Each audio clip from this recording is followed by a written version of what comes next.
What's up, everybody? Welcome back to the Geeks and Company. My name is JS. Oh, no, you're on the other side today. Whoa, This guy over here is my buddy Jeff, Mr. Messiah Complex Cosplay. How you It's doing, man? me! Oh, I'm wonderful. How are you? I'm doing good. We're back with another after show. We are. Because What are we talking about today, JS? Another fantastic episode of Star Trek Picard, Season 3. Another Holy banger. crap was that. Picard, folks. I mean, okay, first of all, the episode was called Dominion. Right. So you're already happy. And as expected, it heavily focused on the Changelings. This was kind of Vadic's episode, I guess, if you will. It was a lot of exposition. So if you haven't watched it yet, well, if you haven't watched it, you should be watching this because we're going to be talking about all the spoilers that were throughout. Not that this episode, I don't there know. There were no real spoilers in this episode. Yeah, I mean, there was a really cool cameo that we'll talk about, and but we do get a large exposition dump from Vadic to kind of explain why she's on such a tear after the Federation. And why they're different. Yes, yeah. We find out why they're different. Yeah, I did not see that coming. I'm not going to lie. Yeah, neither did I. And it makes sense. As soon as she said it, I was like, oh. I'm not going to lie. Yeah? A little disappointed as to how it goes down because it means that they haven't had contact at all with the Great Link. Right? Well, they were captured during the war. So let's back up for a sec. In this episode, Picard needs a way to find out what the hell is going on. And the first thing they think of doing is, well, maybe we should try calling friends, right? Let's call some friends and see who might be able to help us. And so Seven makes a call. Captain. Because he's a captain now. Tuvok. In his first appearance as Tuvok since the Voyager finale. Yes, he has not appeared as Tuvok. By the way, I don't know if you know this or not, but Tim Russ has appeared as at least 6 different characters on Trek. And I don't mean 6 different versions of Tuvok. He's played another Vulcan before. He's played Klingons. He's played a whole host of different characters. And so Tim Russ has been around a lot. But yeah, it was nice to see. It was really cool to see him. Yeah, not expecting. Of the Voyager cast, other than the Doctor. Yes. Tuvok was a close second favorite for me. But not who I thought we would see pop up in an episode, though. No, but it was fantastic. I mean, from my understanding, now I could have this wrong, but from my understanding, right from the beginning, Robert Beltran, Chakotay from Voyager, was offered a role in Picard Season 1. And the role was going to be played as Seven is his ex, right? Where they got married and then divorced. So it wasn't going to be a development of Chakotay as much as it was going to be a development of Seven. And Chakotay said flat out, no, I don't want to do this. Right. And it would have made sense that she would have called Chakotay. But no, she calls Tuvok. Well, depending on, because Tuvok's the captain of a starship. I don't know what Chakotay is right now, but again, all this. So this is at least the third reference. It might even be the 4th reference of getting a hold of Admiral Janeway. They keep trying to get a hold of Admiral. I don't know. I'm pretty sure we're going to see her before the end of the season. Yeah. Is she head of Starfleet? Is she is there a reason why they keep trying to get a hold of her? Obviously, Seven has ties in to this her timeline. But it's interesting that there's she's important in Starfleet at that time. In that point in the timeline, she's she's not a VP. She's like a senior VP. Right. You know what I mean? She was already an admiral in the final Nemesis, because Picard has a conversation with her in Nemesis. She has a small cameo there. Yeah. I just find it interesting that, and I get it because we're getting a lot of nostalgia with this and we're getting a lot of references and Easter eggs, but they literally have not talked about contacting a single other admiral at Starfleet. They just keep mentioning Janeway over and over and over again. So the call to Tuvok does make sense. If Chakotay is not still in Starfleet or if he's not captaining a ship. Now, it's my understanding that Robert Beltran is in Prodigy. So he is now in Prodigy. Yes. Right. Well, what do we actually find out? About Janeway. Tuvok's a changeling. It's not Tuvok. So that was actually, so this all comes back to the original point. They set up the Titan to make it look like it got into a fight with a Vulcan ship. Vatic and her crew find it. They beam over looking for Jack. By the way, still only looking for Jack. They actually don't care about Picard anymore now that they have his physical body, his physical remains. They only want Jack. We still, by the way, in a brilliant cliffhanger, we still don't know why they want Jack. We're getting some ideas, but we don't know why. But when they then, so it's a trap, obviously. It's a trap. And they capture Vatic in a force field kind of dealy. She is, no, here's the problem. She says only 8 of them were captured. There are clearly more than 8 of them. Fuck, there's more than 8 on that ship. They've infiltrated Starfleet to its highest level. Of course, there's more than 8. Shit, Tuvok is in a starship in a completely different part of the galaxy, and he's a shapeshifter.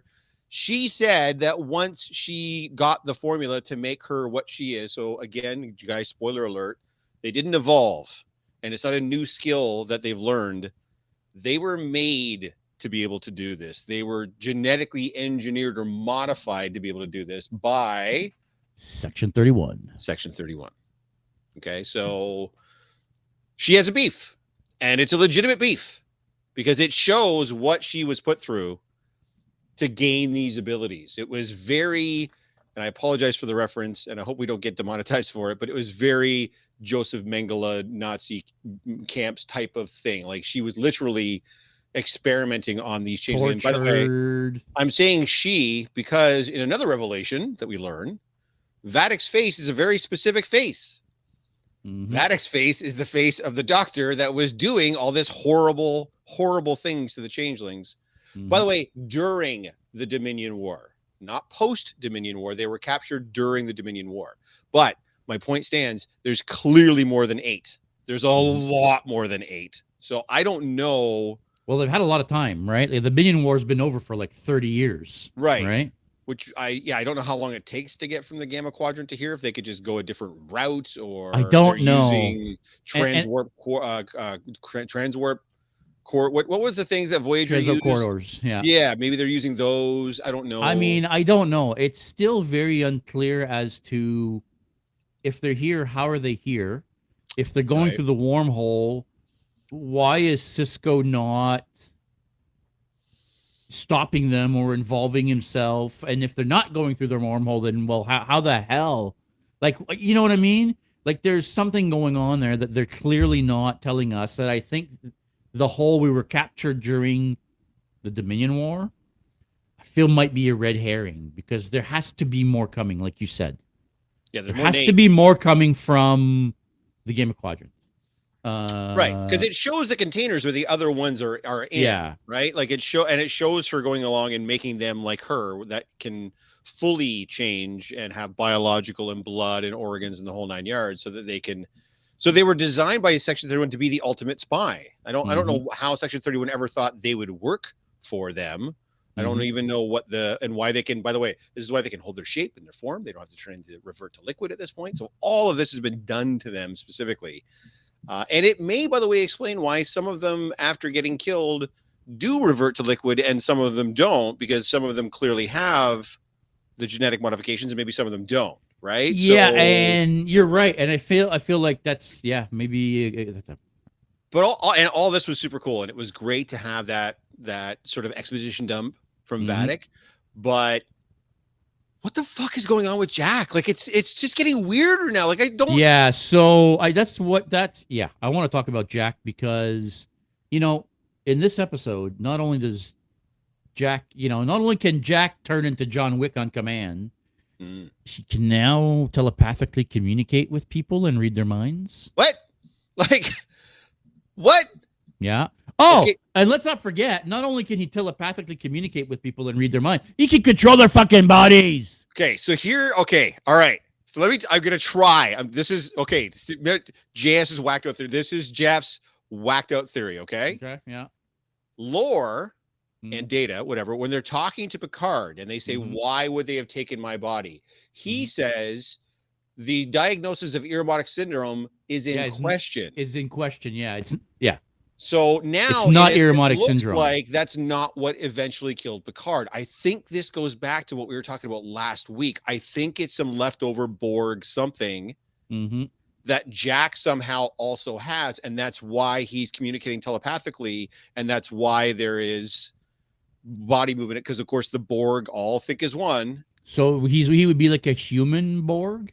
He'd be like an actual Essentially. a fully 100% biological being that can Borg. connect through the hive mind.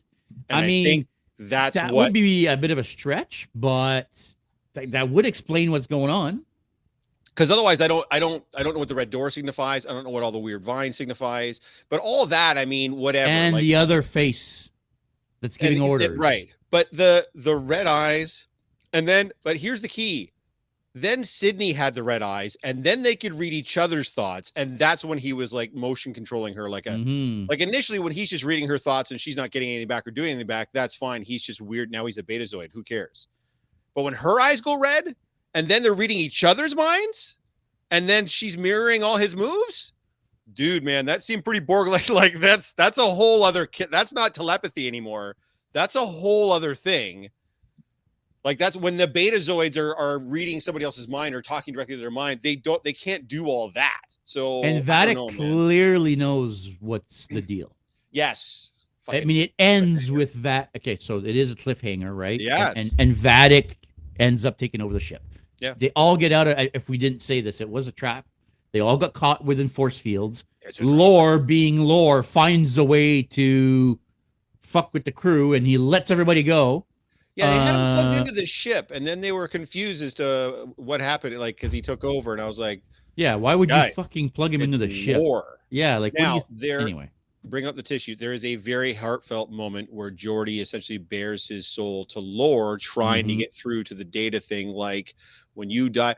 And again, man, I gotta tell you, I know, like, Nemesis was not exactly like heralded as a great, it was essentially the movie that killed the Next Generation franchise, but they are not shy about making references to Nemesis. They're talking about when Data dies. Last episode, when Data finally comes out of, he's like, I'm not on the Enterprise anymore. What the scimitar is Shinzon's ship from Nemesis. Like, they're not shy about referencing even shit that we didn't like. And Picard's like, that was a long that was many years ago. Yeah, 21 fucking years ago. So yeah, so we get a heartfelt moment with Data and Geordi, or Lore and Geordi. So that's kind of cool. And then Data finally kind of snaps out of it. And and then, but the cliffhanger is not just that Vatic has the ship. The cliffhanger, her last words is, we'll let Jack know who he truly is, or something along those lines. Anyways, like, she makes a direct reference to Jack and whatever's going on with Jack. Yeah, to the fact that she knows what he is. Yes. And somehow having him along with Picard's physical body is going to then, because they're still hitting us with this whole, well, it'll give them access to Frontier. Fuck all that. That's not it. That's not it. They can duplicate anybody. They can just do that anytime they want. Yeah. Who gives a shit? That's not it, dude. It's something else. And I have a particularly feeling it's Borg related, but that's again, that's my whacked out. I mean, listen, I don't disagree that it's Borg related. I brought that up the other day, right? Like, what if it's a way for them to be able to, because there's still an anomaly in space, right? From the end of season 2. We have to remember that. And that the new Borg Queen is looking over with her drones, right? So there's that whole part of the story that they just never conveniently mentioned ever again. No, they kind of just dropped it all. Is that a coincidence that they never mentioned it ever again? Who knows, right? I just want to quickly also, I know we've been on for 16 minutes already, and I want to quickly reference the picture that I sent you guys, I think this weekend, of the Shrike. And guys, if you've never noticed, but the bottom of the Shrike, the deflector dish. I've seen a couple of people talking about this online. The engineering section from the Enterprise D. So, well, I mean, that would be a crazy coincidence that two different people. This ship was not designed by Michael Okuda. So for somebody completely different to design a ship that basically has, I mean, it has to have been done purposefully. I have seen some people talking about how the deflector dishes are very similar to each other, but I thought I saw. But it's not just the deflector dish, though. It looks like the whole engineering section without the nacelles. But it looks like the whole engineering section is there, hanging off the bottom of her ship. Yeah, see, I get the similarities. I don't think it's similar enough. I mean, the pictures that I had sent you in the chat, Mm-hmm. if you overlay them, it's exactly the same shape. It's not similar enough. It's identical. The inside of the deflector dish is different. The lights on the inside are different. Right. This engineering section is identical. I mean, I'll give you this. We've been to the Fleet Museum and but it can't be. It blew up in generations. Like it blew up real good. Like that part of the ship is gone. Like gone. Like the saucer section might have survived. So to be fair, it might not be the Enterprise D. It could always be. It could be the Yamato or one of the other another Galaxy class, right? Ships. Yeah. Anyway, it crashed. Which by the way, that scene has been referenced in this season of Picard as well. It has as well. You boys crashed the saucer section of the Enterprise D on a planet. Yeah. Shaw, not a lot. Not a lot. So by the way, guys, no Worf, no Raffi. They're referenced. They're not there. A bit of Shaw. Not a lot of Shaw, but just a kind of like a couple of cutaways to Shaw here and there. This was really Vadic. This is hugely Vadic's episode, along with Jack, Picard, and Crusher. It was their time to shine, I guess you'd say. No Riker, no Troy, and then of course we get Geordi and Data. So yeah, they're definitely like picking their spots as to who they want to feature in each different episode. And I'm glad Geordi got some time. I agree. You know, as much as I would have loved to see Geordi right from the beginning, I like that Geordi is able to shine in these episodes. Right. The way that Riker was able to shine in the early episodes. Agree. And, I feel like, and then Worf had his episodes. And, everybody kind of got to shine, right? And now it's Geordi and Data, which I'm loving. I'm not going to lie. Man. It's such a great bromance. One of the best in Trek of all time, for sure. Yeah. So another great episode. I'm not going to disagree. I think the previous two episodes were better than this episode. For sure. This was still a very, very good episode. Yeah. The last episode was probably by far the best episode of Star Trek that I've ever watched. It was pretty goddamn great. It was dope as shit. It was very, very good. Yeah, I still don't have any complaints for this episode. This episode was fantastic, but it was a good episode. It wasn't as good as the other ones, but it was still a great episode. No, and we needed an exposition dump. We needed to know Vadic's motivations and where she came from. So we got all of that. So that's good. We still don't know. We do know, by the way, what we already suspected.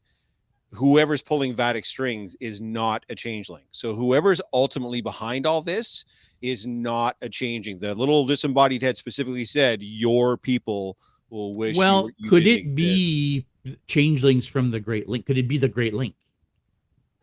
But if this is the splinter cell that broke off because they were unhappy with it, then why wouldn't just why would there be two different sections of changeling that are after the same thing? What if they didn't break off because they were unhappy with it? What if they broke off or what if they were kicked out or ostracized or whatever by the Great Link because of the change? And now the Great Link is still commanding them. I mean, I don't know. Listen, it's still up in the air. No, there's 1,000 things it could be. It could be Cisco. Right? It could be Cisco for all we know. There's 3 episodes, 8, 9, and 10. We got 3 episodes to go. I think in the next episode, we're going to find out a lot of what's going on. If there's 3 episodes left, next episode, we're finding out everything. Right. The mystery is going to be revealed. The episode after that is going to be the finalization of the story. Right. It's all going to get concluded. And then the last episode is going to be the goodbye episode, right? Yes. Where the crisis is over. Everybody's going back home. Geordi's getting a new ship because he's so badass. Worf's rejoining Starfleet. Like, you know what I mean? Like, it's going to be one of those type. That's going to be the last episode, I think.